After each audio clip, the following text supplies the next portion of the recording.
Well, thank you so much for this kind invitation. I'm actually going to use some view graphs, so let me see if I can get them to come up. So I particularly am grateful to be in this gathering. I look around and I see all these heroes here. Let me second my gratitude to Fred Singer, who has been a pioneer and a very courageous man for many, many years, but there are many of you here also in that category. I have the honor of being, I think Joe told me, the 43rd speaker of this conference, and so, so you know, it's not an easy position to fill. It reminds me of the old story about, you know, John Warner on his, when he was about to marry Elizabeth Taylor. I guess it was Elizabeth's Elizabeth's fifth or sixth wedding. John says to his best man, well, you know, I know what you're supposed to do, but I don't know, how do you make it interesting? And so, so that's sort of how I feel here. Okay. Well, we're talking about climate hysteria. You know, I strongly recommend, if you don't know this book, let's see, why does this not, just go back, yeah. There must be something that I press that makes a green button seems to make it go forward. The red goes back. It's like Alice in Wonderland and the mushroom, right? Some button is supposed to make a red, yeah, but is there a laser pointer on it? Oh, no. Yes, there is. There we go. Okay, got it. All right. All right. Thank you. Yep. Got it. You know, this book, Joe said Joe Bass has a copy on his desk. And well, they can't hear you without the microphone. Oh, they can't hear me. All right.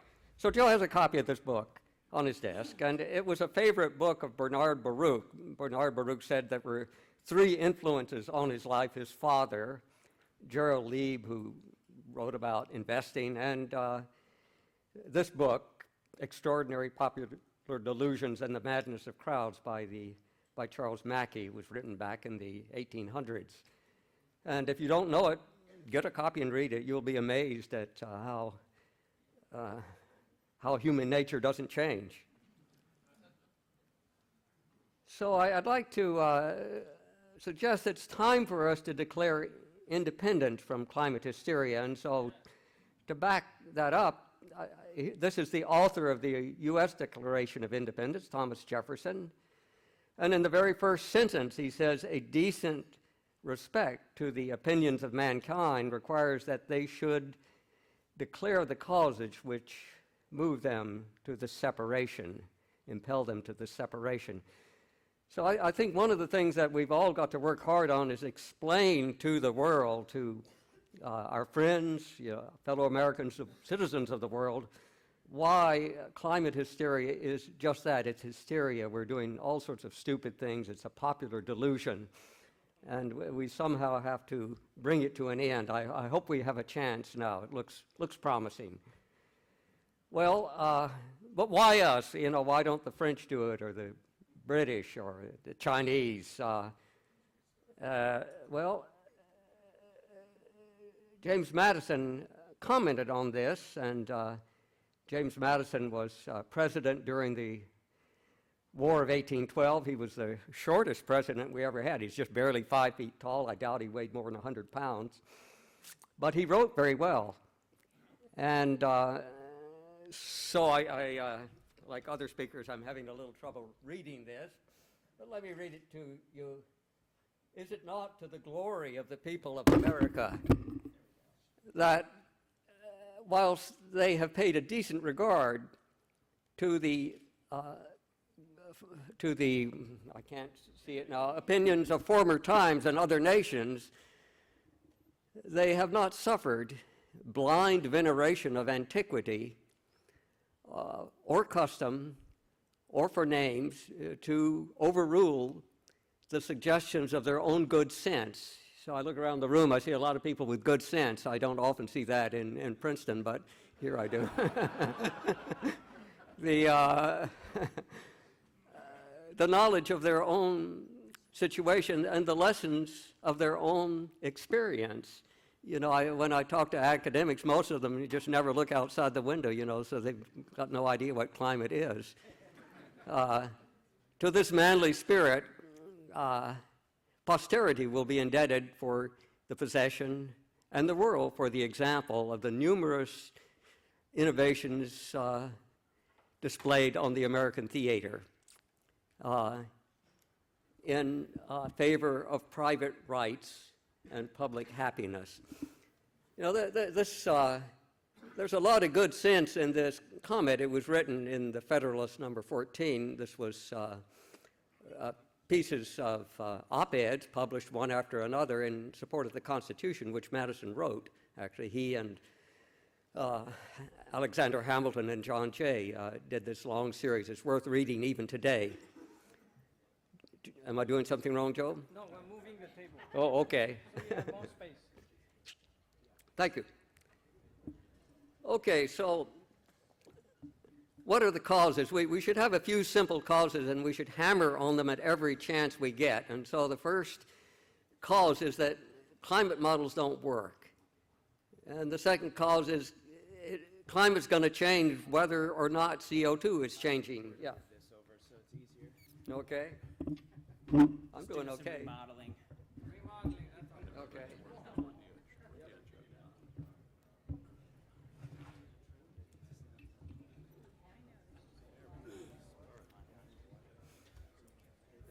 That's fine, thank you.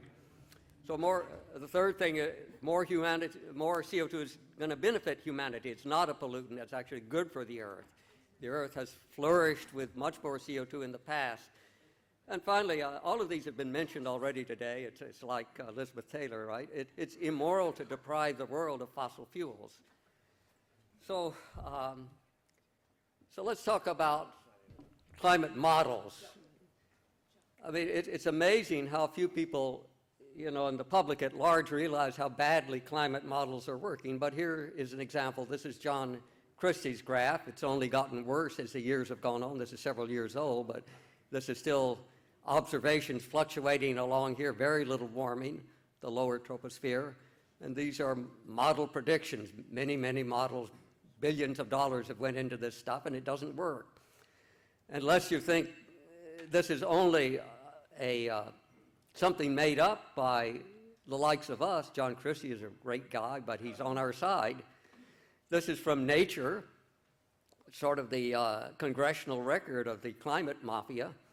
And it makes the same point here, that if you look at predictions of warming of models, and these are these gray bars here, the bars represent different models, and you look at observation, which is the striped red bars here, they're all running hot, much too hot. It's not just a little bit, it's like factors of 2, 3, even 4, So none of this is working, and yet we're making policy decisions based on these models which don't work. Okay, so let's switch now to climate change. I keep reading interviews, so-and-so doesn't believe in climate change. Oh, how terrible, he doesn't believe in climate change. I don't know anyone who doesn't believe in climate change. The climate has been changing since the world began. Climate will continue to change whether CO2 levels increase or not. And the current climate change is very mild compared to what's been observed in the past. Let me give you a few examples. Before I do that, this is a famous guy in Anglo-Saxon history. This is King Canute, sitting on the edge of the shore here, and his courtiers kept flattering him and telling him, King Canute, you're so great, you can do anything, you can even stop the tides from rising. And Canute says, oh, can I?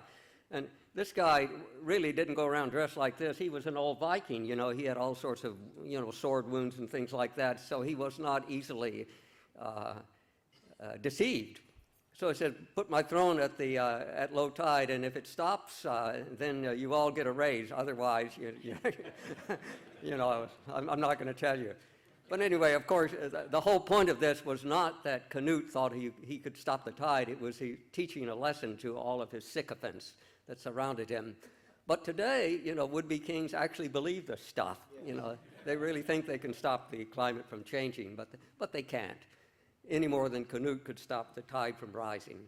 We need King Canute now. Maybe we've got one, I don't know. But here's another example of climate change. This is a famous paper by Cook, which is a historical record of the climate in the United States West. And the point is that there was a period of drought in the medieval time that was just horrendous. It lasted for 2 centuries, where it was much hotter, much drier. For example, here's the bottom of Fallen Leaf Lake in California, and you can see this big tree stump that grew during this medieval period, the year 1100 or something like that. It's underwater, still preserved by the low oxygen in the bottom. And there's 100 feet of water on top of it because it's so much wetter today than it was back then. So climate is going to continue to change. It's just silly to talk about stopping climate change. And what we really should be doing is understanding climate well enough that we can predict what's going to happen and take appropriate measures to minimize any problems. Finally, we have to keep making the point that CO2 is a benefit. It's not a pollutant. It's not, a necessary evil. It isn't evil at all. It's actually good for the world. And the social cost of carbon is actually negative. I heard it talk last night saying the social cost of carbon is only $5 a ton or something like that. It's actually probably minus $20 a ton, so you ought to be paid. All right, but let's look at some of the facts. They like to show these pictures. They usually backlight the power plant so these clouds look black, but actually it's simply water vapor, just like from this young woman breathing out. If the relative humidity is high enough, the water condenses. And the breath, your own breath and the breath of a power plant aren't that different, actually. It's mostly nitrogen. Our own breath has more oxygen, so you can give mouth-to-mouth resuscitation. It still works. There's less oxygen in a power plant.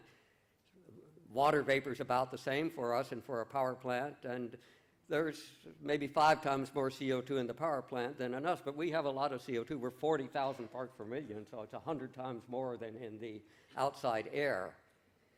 So, and is this supposed to be a pollutant? Is this woman polluting the earth here? You would think so from everything you read. So we've got to combat that myth.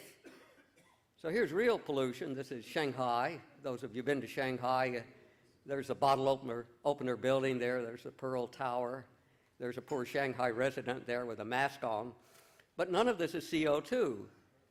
And we shouldn't be in favor of pollution like this, although if you really look into what is producing this, not all of it is fossil fuels. There's a lot coming from burning the neighboring agricultural fields. A certain fraction of it is dust from the Gobi Desert.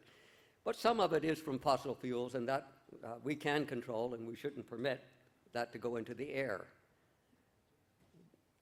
This is my favorite picture. I show it every chance I get. This is Craig Itzow's dad, Sherwood, with a series of experiments that he did with pine trees, exposed to different amounts of CO2. So it's absolutely clear, and there are hundreds of experiments like this, that plants grow much, much better with more CO2. And you can already see the earth greening. I think we've had at least 1 or 2 pictures of that already. Perhaps I have one more. Yeah, here's actually Australian Donahue, but very similar to the material we saw earlier this morning. But you see greening all around the earth because of more CO2.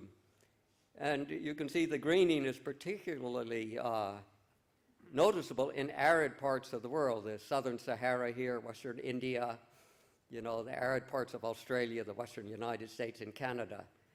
And that's because with more CO2, plants leave and don't need so much water to grow. Again, we've got to get that message across. And finally, compared to historical levels, you know, we're really in a CO2 famine with respect to the averages that plants expect and animals expect. So this is the present time now. This is going back through geological time to the Cambrian. The Cambrian's 550 million years ago when you start seeing very clear fossils, so there's a good fossil record. But over most of this time, the unit of measurement of CO2 is in thousands of parts per million, not hundreds of parts per million, so much, much higher than now. And yet everything flourished during those times.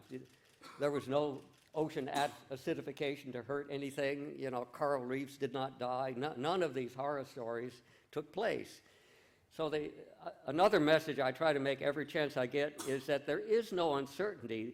You know, there is no need to do insurance because the Earth has already done the experiment. The experiment has been done, and the Earth likes more CO2. So what is all this nonsense about uncertainty and tipping points? There were no tipping points here. This, for example, is from the Paleocene, just when our ancestors evolved, primate ancestors evolved roughly 60 million years ago, maybe a little bit before then. But the Earth was a lush and verdant place. This is an artist's conception of what Wyoming looked like at the time. It's kind of hard to believe, isn't it? But anyway, that's Wyoming at the edges of this inland sea. And it was this time when the Powder River Basin coal was laid down that Senator Barrasso's state benefits from. And so these were early mammals. And you notice that the continental structure of the Earth was quite different back then. For example, there was no Isthmus of Panama. It was open seaway between North and South America, open seaway all the way across Africa into the Indian Ocean. You know, no need for a Suez Canal or a Panama Canal. And this probably had a major influence on the climate at that time, which was somewhat warmer than now. There was also quite a bit more CO2, 1,000 to 2,000 parts per million. And let me now come to the final point we have to keep making, and that is it really is immoral to deprive much of the world of the benefits of fossil fuel. We heard that earlier this morning from Paul Dries and Indur, and this is just one of many, many examples you can find on the net where poor African farmers have been dispossessed from their land so that Europeans can feel good about raising, you know, biofuels, you know, while these people, you know, struggle to make a living. You know, reminds me, and they probably have some lawyer who has made it all legal. Reminds me of the old hillbilly song, you know, it's, through this world I've wandered, I've seen lots of funny men. Some will rob you with a 6-gun, some with a fountain pen, and so these, yeah, lots of those guys around. And there's no need to pollute the area. You don't have to have a city looking like Shanghai. A few months ago, Norm Rogers, who many of you know, and I and a few other friends went to visit the most modern coal plant in America. It's at Texarkana, Arkansas. It's called the Turk Plant. It's a real marvel from the point of view of thermodynamics. It's ultra supercritical steam. The water never boils. You can't see a thing coming out of the stack. I was there when this photo was taken. We thought the plant wasn't running, but you look closely and all the cooling towers are running. So they have stripped out so much effluent from the exhaust that you don't even see the water vapor. It's actually a dry day. That's partly the reason. But between the coal that's being burnt here and the stack, there are scrubbers that get rid of NOx. There are scrubbers that get rid of sulfur oxide, sulfur dioxide. There are scrubbers that get rid of mercury. There are big bag houses that get rid of the last particulates. And so this is a perfectly benign plant. You can't see any ash anywhere in this neighborhood. We looked for it. It's just not there. One point I'd like to make, I talked to Joe Bast about this, is that we really need a Team B to get this message out. And if you look up Team B, there was a lot of dissatisfaction with the performance of the CIA at the time of the Ford administration. You know, the messages we were getting were not all that believable. And so a presidential commission was put together to look into how well was intelligence working then. The answer was not very well. We need a similar commission, I think, to look into climate. I mean, it will certainly give us a lot more defensive weapons against, say, Europeans, against some of our own people who are fanatics about this, if we really do a good report on this. And it has to be commissioned by the president. NIPSI is great, and you know we owe a lot to the great people who worked on that, but it's not a government study.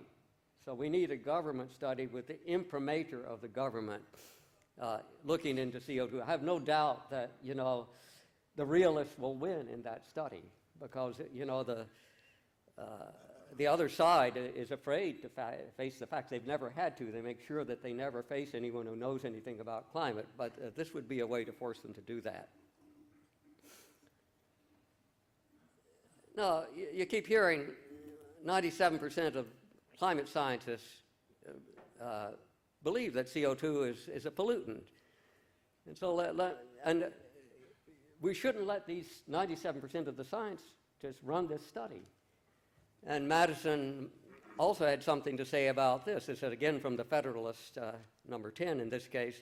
No man is allowed to be a judge in his own cause because his interests would certainly bias his judgment and not improbably corrupt his integrity. With equal, nay, with greater reason, a body of men are unfit to be both judges and parties at the same time. So this 90%, 97%, whatever the mythical number is, wants to judge their own work. The last person who got away with that was God when he created the earth. You know, he said, look, he looked at the work of his hand, it was good, it was very good. But, you know, we don't let people say that, right? All right, so, of course, I got it right. This is a famous quote. I hear Pat Michaels mention that yesterday, but let me say it again. Actually, my own guess is that part of this was written by I. Rabi, because I. Rabi at Columbia was close friends with Eisenhower, and this is certainly his views. So today, the solitary inventor, tinkering in his shop, has been overshadowed by task force of scientists in laboratories and testing fields. In the same fashion, the Free University, historically the fountainhead of new ideas and scientific discovery, has experienced a revolution in the conduct of research, partly because of the huge costs involved. A government contract becomes virtually a substitute for intellectual curiosity. For every old blackboard, there are now hundreds of new electronic computers. The prospect of domination of the nation's scholars by federal employment, project allocations, and the power of money is ever present, and it's gravely to be regarded. Yet holding scientific research and discovery in respect, as we should, we must also be alert to the equal and opposite danger that the public policy could itself become the captive of a scientific technological elite. And that in fact, is what has happened. We've become the captive of in the past few years of a scientific technological elite, and it's time to declare independence from that. So let's fix the problem. So thank you very much.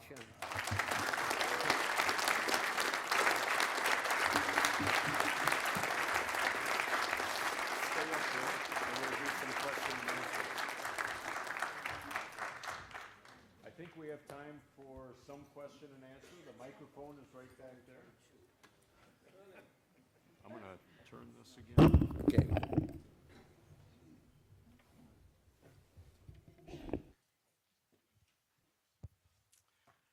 Dr. Happer, thank you for being here. Sterling Burnett with the Heartland Institute. Not sure you can answer this, but I heard your interview on NPR a few weeks ago when you were under consideration with one of the gentlemen, it sounded like, for the science advisor position of the Trump administration. Can you say whether anything has progressed since then? Well, I don't think this is a very high priority appointment for the administration. So that's about all I want to say right now.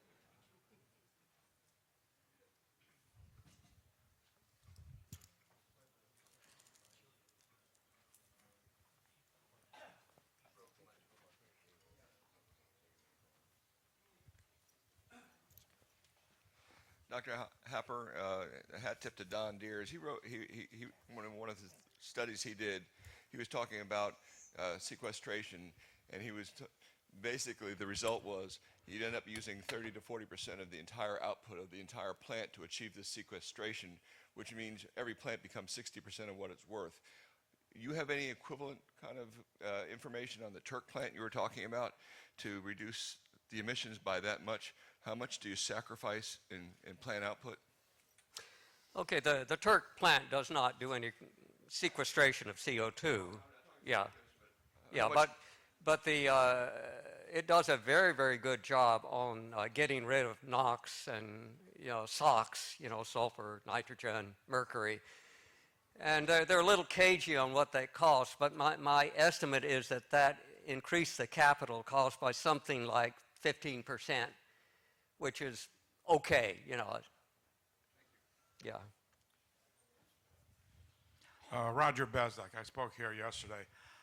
I think a large problem that everyone in this room faces and many other people face, for the past 15 or 20 years or more, an entire generation of scholars, researchers, scientists, tenured professors have grown up literally sucking off the tit of the climate change money.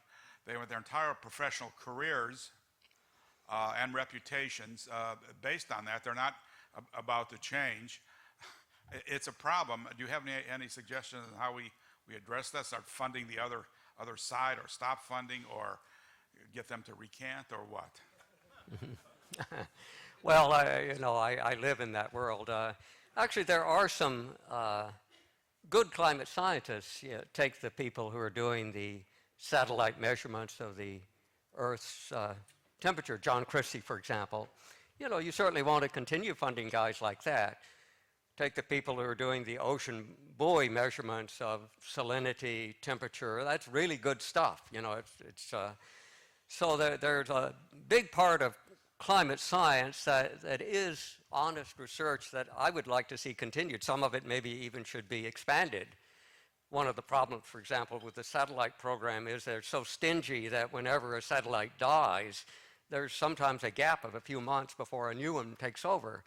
And then you're not quite sure whether it's properly calibrated because it hasn't been running at the same time as the previous one.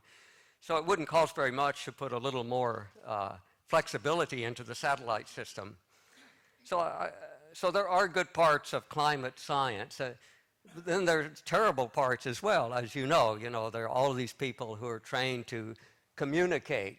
We have people who do that at Princeton. I think it's a complete waste of money. So you train these people, they don't understand the science at all. You don't have to have a degree in chemistry or physics or anything to communicate how dangerous this is. You have to have a degree in journalism. So that's a waste of money. We shouldn't be doing that, And then you have these people doing mitigation schemes for this and that, assuming that these models that don't work are actually true, when it's completely clear that they're not true. So why are we doing research based on something that's not true? We ought to get rid of that stuff right away. And that's a lot of money if you add all of that together. So I guess you could get rid of the order of half the cost and improve the quality. Hi, Francis Menton. So you teach at Princeton. Have you had any success whatsoever in bringing anybody there around, or is it just a hopeless cause? And by the way, I went to Yale, and I've tried some of them. They're even worse. Well, yes, I have had some success. In fact, just last week there were quite a few students in my office, and we were talking about climate. And they were eager learners, so I think if there is hope, it's in the younger generation. And so I'm not discouraged, and I'm sure that's true at Yale too. I mean, even given all of Yale's problems, it still it still has some smart students. Yeah, I like to point out, that during the Salem witch trials, all of the judges were educated at Harvard, not at Yale or Princeton. They were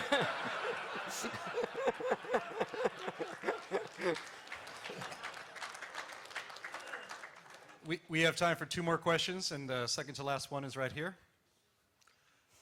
I'm Pierre Boutet from France. I'm glad I signed your petition against Greenpeace when you were wrongly accused of whatever. Now I got a question that's, if CO2 is not a pollutant, how about dropping the lawsuit against Volkswagen? If CO2 is not a pollutant, how about dropping the lawsuit, EPA lawsuit against Volkswagen? Because CO2 and NOxes are a trade-off in the exhausts. So the car builders have to cheat on NOxes. Well, I think maybe I'm misunderstanding. I think you're talking about the endangerment finding, Well, or something like that. yes, it's closely related. Yeah, yeah. Well, of course, the endangerment finding is a scandal. It never should have happened. It was because someone who should have been following that very closely and doing a good job about opposing it didn't do their job. You know, so it was a very bad decision. And I hope that it will be contested and repealed. I don't know what's going to happen. Last question, Dr. Happer, over here in your left. Hello, Jim Enstrom. I'd like to ask you a question about Dr. Bill Foster of Illinois. He likes to pride himself on being the only physicist in Congress.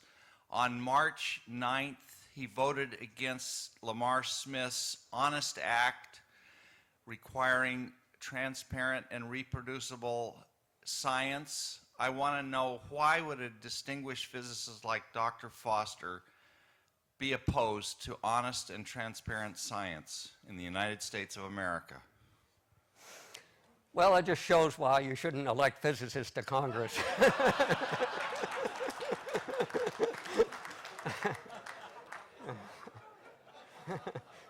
You wouldn't want to elect me. God knows what would happen.